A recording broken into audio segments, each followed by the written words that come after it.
Assalamualaikum warahmatullahi wabarakatuh. Alhamdulillah, alhamdulillahilladzi a'azzana bil iman bih wa hadana ila 'azimi syari'atih wa as'adana bittiba'i afdali rusulih. Asyhadu an la ilaha illallah wahdahu la syarika lah fi rububiyyatihi wa uluhiyyatihi wa asma'ihi wa sifatih. Wa asyhadu anna Muhammadan abduhu wa rasuluh. Allahumma salli wa sallim wa barik ala Muhammadin wa ala alihi wa ashabihi ajma'in, amma ba'd. Alhamdulillah, atas izin Allah kita dipertemukan kembali dalam forum atau acara salat subuh berjamaah. Mudah-mudahan hidup kita semakin bermakna, semakin mengandung keberkahan, dan diberikan Allah ketenangan serta kebahagiaan di dunia wa dunya wal akhirah. Amin. Salawat dan salam mudah-mudahan tetap terlimpah pada junjungan kita Nabi Muhammad sallallahu alaihi wasallam, khatamul anbiya wal mursalin, penutup segala nabi dan utusan Allah. Hadirin dan hadirat yang dirahmati Allah, tema yang ditetapkan oleh takmir pada kuliah subuh ini adalah muhasabatun nafsi, kalau tidak salah tulisannya itu, atau secara umum muhasabah.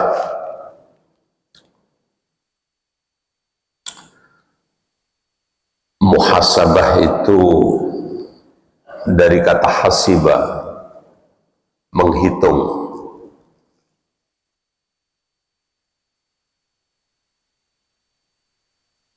Orang sekarang sering menggunakan istilah yang bukan muhasabah, biasanya menggunakan istilah refleksi atau kontemplasi. Tetapi sebelum itu saya ingin memulainya dengan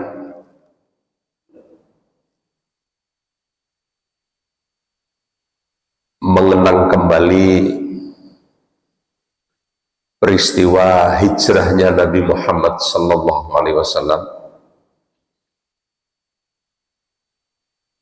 Karena peristiwa hijrah Nabi dari Mekah ke Madinah itu dianggap penting oleh para ahli sejarah, termasuk para sahabat senior, sehingga mereka sepakat peristiwa hijrah itu dijadikan tonggak tarikh atau kalender Islam. Kita berada di tahun baru Hijriyah 1447 Hijriyah. Disebut Hijriyah itu karena itu tadi, tonggak penetapan kalender Islam itu adalah peristiwa hijrahnya Nabi. Di zaman Nabi masih hidup, belum punya kalender. Dan kalender Islam atau tarikh Islam itu baru ditetapkan pada zaman Khalifah Umar ibn Khattab. Sempat diskusi waktu itu, kalau kita mau menetapkan tarikh Islam, apa pedoman utamanya? Ada yang usul hari lahirnya Nabi Muhammad, ada yang usul peristiwa Isra Mi'raj, ada yang usul ketika turunnya Al-Quran pertama kali, dan ada yang usul yaitu peristiwa hijrahnya Nabi Muhammad SAW. Usulan yang terakhir inilah yang kemudian disepakati, disetujui, bahwa hijrah Nabi ini merupakan momentum sejarah, termasuk momentum penyebaran, pengembangan ajaran Islam di kemudian hari sampai sekarang.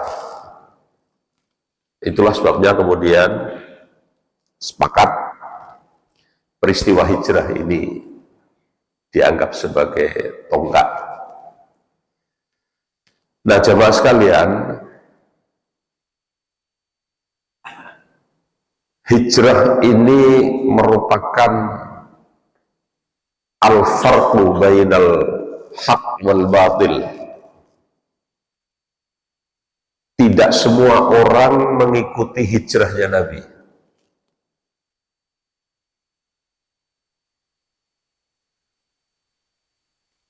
Oleh sebab itu, hijrah ini dianggap penting. Karena dakwah Nabi Muhammad ketika berada di Mekah dianggap tidak efektif atau tidak kondusif, sehingga atas perintah Allah dipersilahkan untuk hijrah, pindah ke Madinah. Dan ini bukan pekerjaan gampang. Tidak semua orang yang sebenarnya sudah menaruh simpati kepada Nabi Muhammad, tapi ketika ada ajaan untuk hijrah itu tidak semuanya ikut, karena harus meninggalkan harta bendanya, harus meninggalkan kebunnya, harus meninggalkan ternaknya, dan seterusnya. Jadi ini benar-benar pembeda antara hak dan yang batil. Rasulullah waktu itu ditemani oleh Abu Bakar As-Siddiq, dan sebelum berangkat menuju Madinah, beliau mengambil jalan ke arah lain, yaitu singgah di sebuah ghar atau gua yang disebut Gua Thur. Disitulah Rasulullah transit beberapa hari ditemani oleh Abu Bakar As-Siddiq. Setelah dirasa aman, maka berangkatlah Nabi Muhammad bersama Abu Bakar menuju Madinah. Bahkan waktu itu Nabi Muhammad didampingi oleh penunjuk jalan, seorang ahli geografi yang ulung, seorang ahli navigasi yang faham tentang arah. Dia bernama Abdullah bin Uraiqid. Bahkan waktu itu belum masuk Islam. dia masih termasuk ubadil wathan atau penyembah berhala. Tapi setelah peristiwa hijrah kemudian dia memeluk Islam. Nah, hadirin dan hadirat yang dirahmati Allah, setelah Rasulullah SAW sampai di Madinah, waktu itu namanya bukan Madinah tapi Kampung Yathrib. Kampung Yathrib. Maka apa yang dilakukan oleh Nabi setelah sampai di kampung itu? Beliau berkomunikasi dengan masyarakat setempat dan kemudian merubah nama Yathrib menjadi Madinah Al-Munawwarah.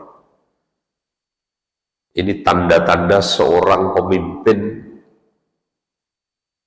bukan hanya Nabi Muhammad tapi ya termasuk umatnya sampai kita. Pemimpin yang cerdas, yang bagus itu adalah ketika dia memimpin harus ada inovasi. Dan ini langkah strategis Nabi Muhammad. Kampung Yathrib yang dianggap ini kok jelek, kurang baik, kurang keren, dirubah menjadi Madinah, dan seluruh masyarakat sepakat setuju. Langkah pertama. Langkah yang kedua adalah membangun masjid. Rasulullah SAW perlu melakukan penguatan akidah atau keimanan pada masyarakat yang baru. Mungkin bahasa sekarang, perlu melakukan penguatan ideologi. Ini diperlukan senter kegiatan. Dan senter kegiatan itu adalah masjid. Di masjid itulah yang dibangun oleh Nabi dan para sahabatnya. Dilakukan salat berjamaah, dilakukan transformasi keilmuan, pendidikan, pengumpulan zakat, pembagian zakat, hampir semua kegiatan keagamaan di masjid. Bahkan pendidikan pertama kali dilakukan oleh Nabi Muhammad di masjid. Waktu itu disebut zawiyah. Zawiyah itu corner, pojok masjid. Biasanya Nabi dan sahabat-sahabat utama itu mengajarkan wahyu-wahyu Allah pada jamaah sekalian. Jadi setelah masyarakat punya nama baru Madinah Al-Munawwarah, mereka punya senter kegiatan berupa masjid. Ini luar biasa. Langkah yang ketiga, Nabi melakukan mempersaudarakan kelompok-kelompok di antara umat Islam. Secara makro, kaum muhajirin dan kaum ansor. Karena setelah Nabi Muhammad hijrah sampai di Madinah itu, diikuti kemudian berikutnya umat Islam dari Mekah berbondong-bondong ke Madinah.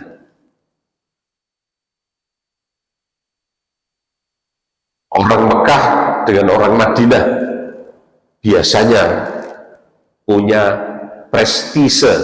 Jadi prestise itu artinya harga diri, bukan prestasi. Kalau prestasi itu, prestise itu harga diri. Merasa orang Mekah lebih utama, orang Madinah lebih utama. Ini dipersaudarakan oleh. Bukan hanya itu, kelompok-kelompok kampung-kampung yang biasanya punya prestise masing-masing disatu padukan, dipersaudarakan. Dan ini Rasulullah SAW berhasil karena Allah sendiri yang melunakkan hati masyarakat itu. Fa'allafa baina qulubikum fa'asbahtum bi ni'matihi ikhwana. Surat Ali Imran ayat 103.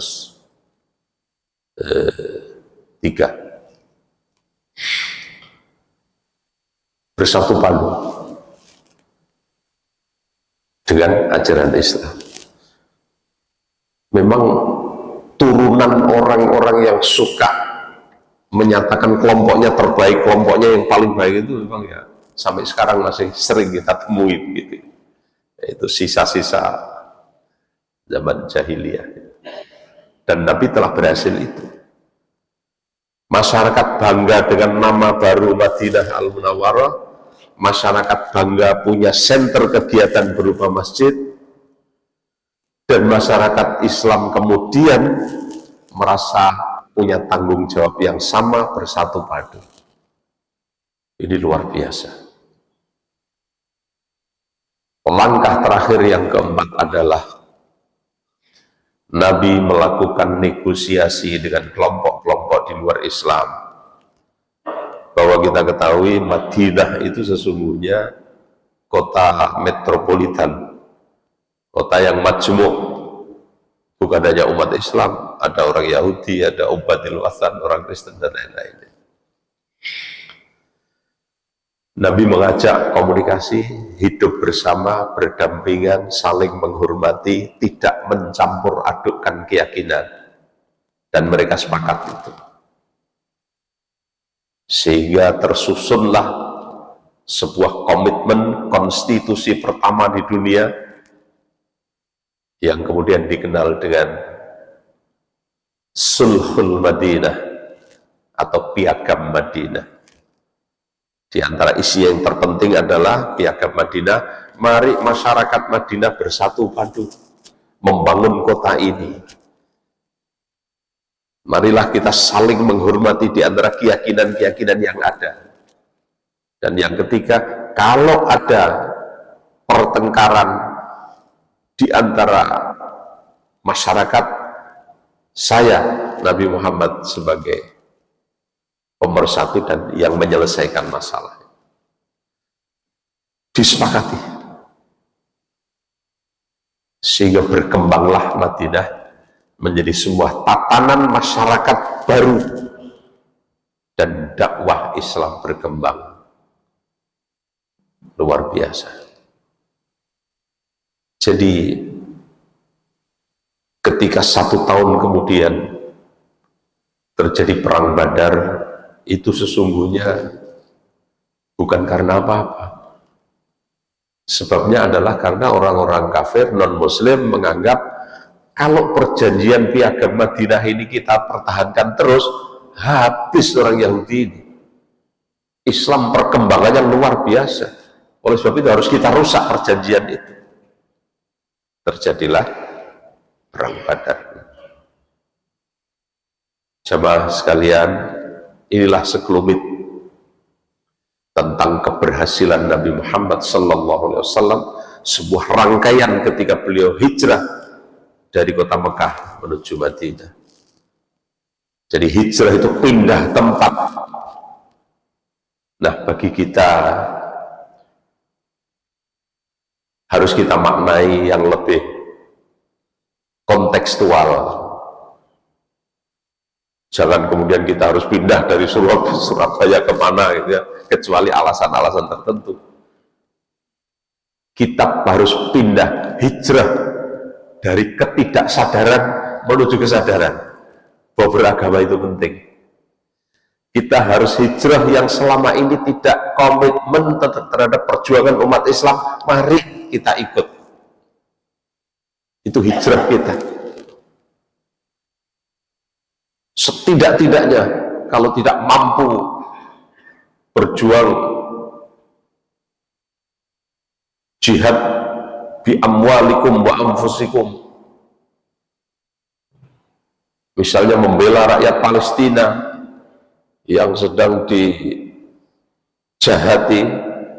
oleh Israel, ya minimal kita berdoa mudah-mudahan Allah menyelamatkan mereka.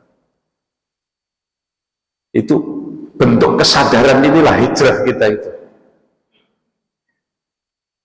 Bahkan termasuk hijrah dari amaliyah perbuatan-perbuatan yang kurang baik menjadi yang terbaik. Ittaqillaha haitsuma kunta wa atbi'is sayyi'atal hasanata tamhuha wa khaliqin nasa bi khuluqin hasanin. Bertakwalah kalian kepada Allah dimanapun Anda berada. Wa atbi'is sayyi'atal hasanah. Gantilah. Barangkali kita kemarin, ini termasuk muhasabahnya itu. Barangkali kemarin-kemarin, hari-hari kemarin, setahun yang lalu, sebulan yang lalu, seminggu yang lalu, kita pernah berbuat salah, kita pernah maksiat, kita pernah khilaf, kita pernah salah kepada orang lain, kepada tetangga, kepada istri, kepada anak, kepada suami kita.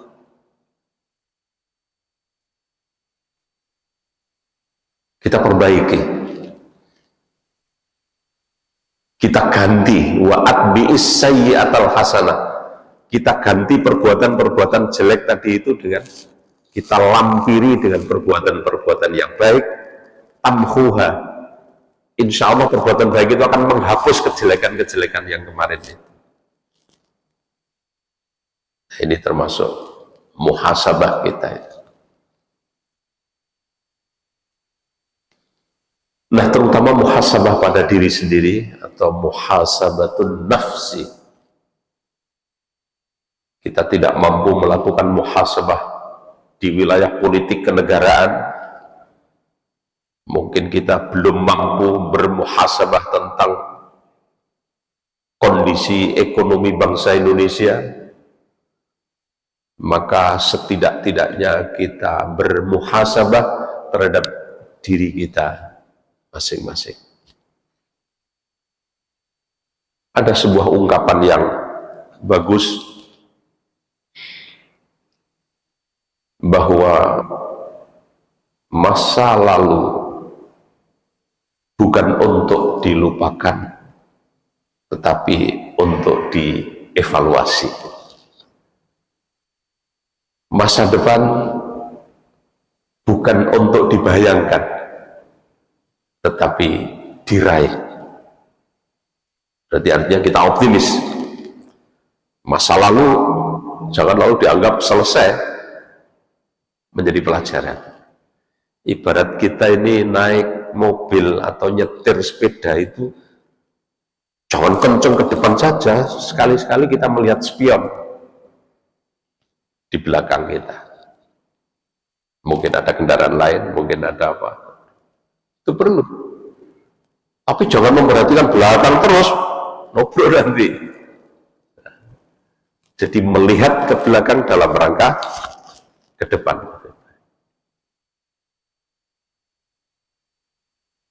Allah Subhanahu wa ta'ala dalam salah satu firman-Nya menyatakan, as-sabirina was-sadiqina,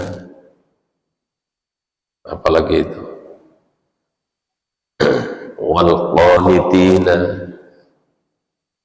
wal munfiqina wal mustaghfirina bil ashar. Saya kira ini juga pelajaran penting dalam rangka muhasabah kita. Wal mustaghfirina bil ashar, jadi membaca istighfar. Surat Ali Imran itu ayat berapa itu? 17.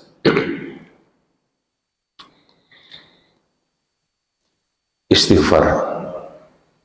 Rasulullah membaca astagfirullah tidak kurang 70 kali setiap hari. Membaca istighfar itu sebuah energi yang akan memperbaiki beberapa hal di antara kita. Yang pertama, as-sabirin. Membaca istighfar bil ashar, Ashar itu waktu sahur, maksudnya itu waktu subuh.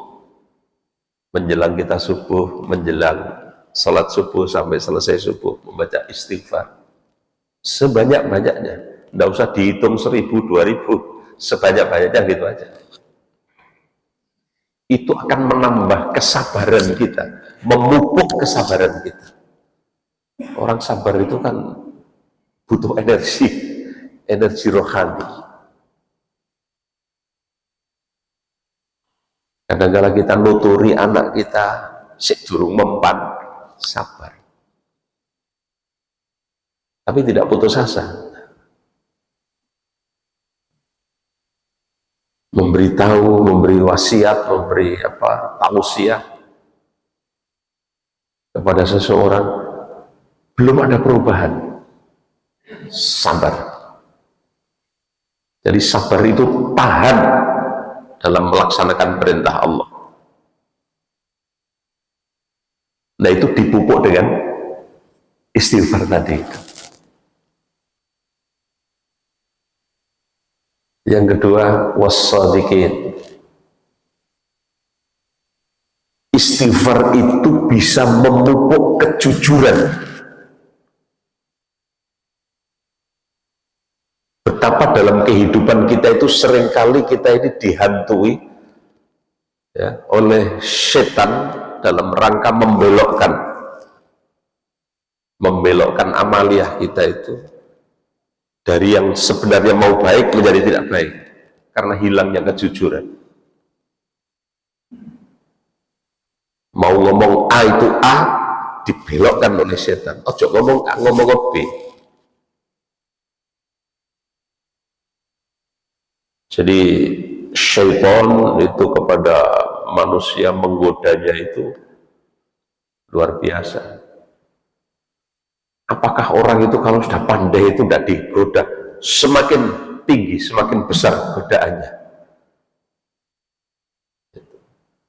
Jadi wassadiqin, dengan banyaknya istighfar itu menjadi energi memperkuat kejujuran dalam hidup, menyatakan yang benar, ulil haqqo walau kana murran, begitu kata Nabi Muhammad SAW. Sampaikan kebenaran itu walau pahit sekalipun.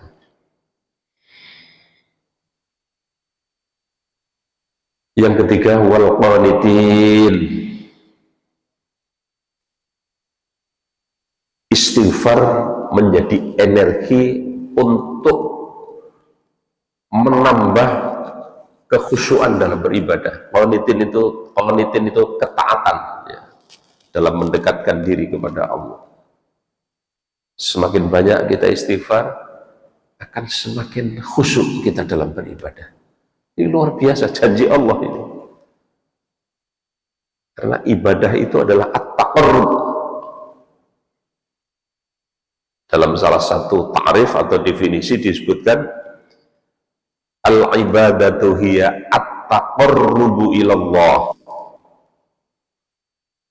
Jadi ibadah itu apa? Mendekatkan diri kepada Allah.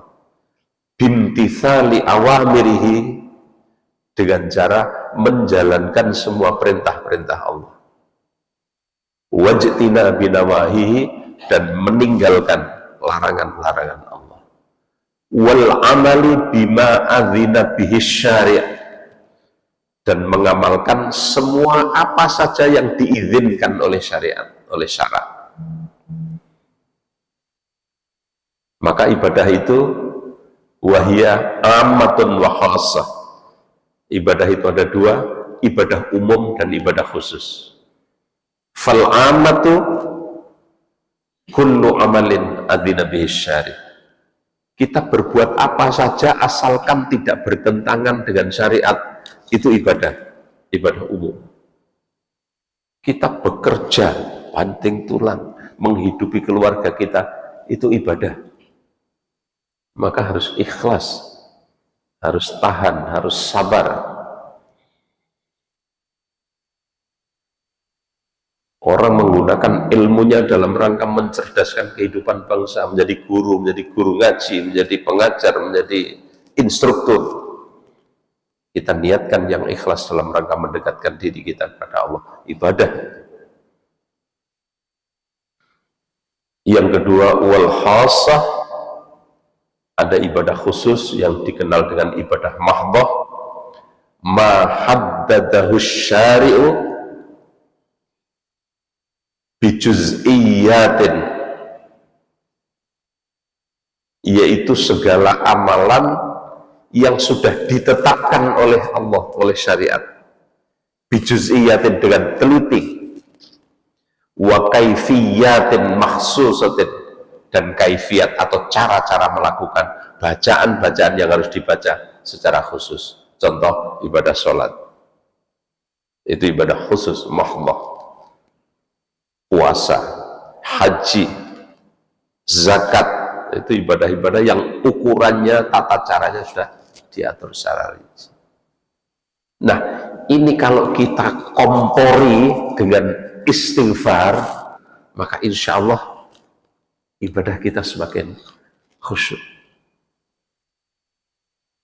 Nah, mungkin kemarin masih kurang khusyuk, ini sebagai muhasabah kita, muhasabatun nafsi, muhasabah diri sendiri, mari kita perbaiki. Yang kemarin ternyata sudah bagus semuanya, mari kita lestarikan atau tingkatkan. Karena memang manusia itu ya itu tadi, godaan setan luar biasa. Orang digoda waktu sholat supaya tidak sholat, tetapi ternyata orang ini tetap berangkat ke masjid, digoda lagi. Nek iso sholatnya harus melehar, tidak fokus, tidak fokus. Ada orang sholat Allahu Akbar, apalagi jadi makmum yang pasif, isinya ngelamun, pikiran kesana kemari.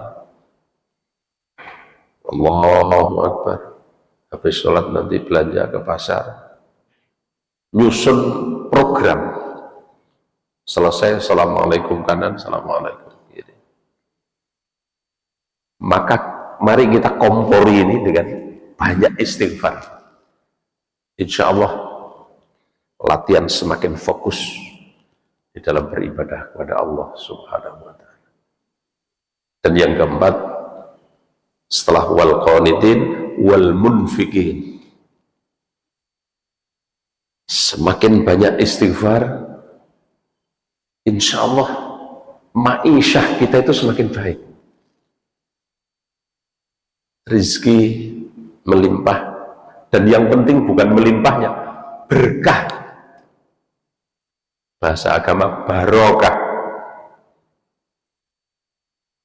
Banyak orang berlimpah harta tapi semakin bingung, harta bendanya semakin menumpuk tapi semakin bingung, diapakno iki.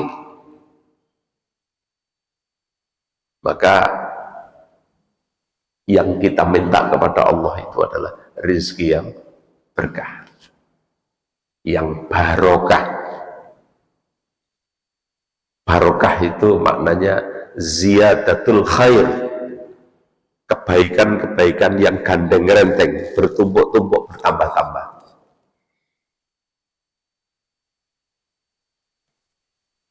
Ketika kita mendapatkan rezeki, kemudian kita sisihkan sebagian, hanya memberikan kepada orang tukang sapu di jalan, itu kebaikan. Ternyata dia itu dilimpahkan untuk istrinya, untuk anaknya.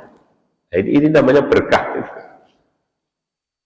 Ada gandeng rentengnya, itu namanya berkah. Ilmu kita ilmu yang berkah, rizki kita rizki yang berkah, kepandaian kita kepandaian yang berkah, ada manfaatnya, manfaat kepada orang lain, kepada jamaah, kepada masyarakat. Nah, inilah sebagian dari muhasabah. Kata Umar Ibn Khattab itu mengatakan, dalam hadis riwayat At-Tirmidzi itu ya, hasibu anfusakum qabla an tuhasabu. Hitung-hitunglah proses hidupmu itu sebelum kau dihitung oleh Allah, sebelum kau dihisab oleh Allah di hari akhirat. Nah ini adresnya, alamatnya itu ya kepada kita semua. Kita bukan manusia yang sempurna.